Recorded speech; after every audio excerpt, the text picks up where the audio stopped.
વરસાદી સિઝનમાં ઘણીવાર અણધારી મુશ્કેલીઓ જોવા મળતી હોય છે. આવી જ પરિસ્થિતિ જોવા મળી છે માતર એસટી ડેપોની બહાર. દ્રશ્યોમાં જોઈ શકાય છે એસટી બસનું ટાયર ફસાઈ ગયું છે. આ ઘટના બનવા પાછળનું કારણ માતર ગ્રામ પંચાયતની બેદરકારી કહી શકાય, કારણ કે થોડા સમય પહેલાં જ એસટી ડેપોની બહાર ગટર લાઇન નાખવા માટે માતર ગ્રામ પંચાયત દ્વારા ખાડા ખોદવામાં આવ્યા હતા.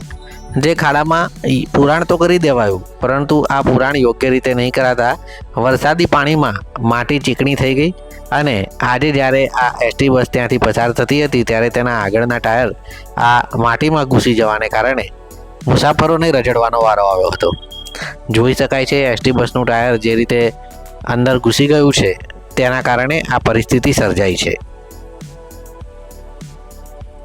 ગદર બસ અમદાવાદથી ધુવારાના જતી હતી એ માતરના ગેટ આગળ હિમ જતાં પંચાયતનું જે પુરાણ કરવામાં આવેલું હતું એ ખાડાની અંદર આગળના બંને બી તૂટી અને થાંભલા સાથે કમ્પ્લીટ ફસાઈ જવાના કારણે ગાડી નીકળે એવી નથી, જેથી નડિયાદથી ક્રેન મંગાવી અને અત્યારે ગાડી કઢાવડાવવામાં આવી. કેટલા પેસેન્જર હતા સાહેબ બસ?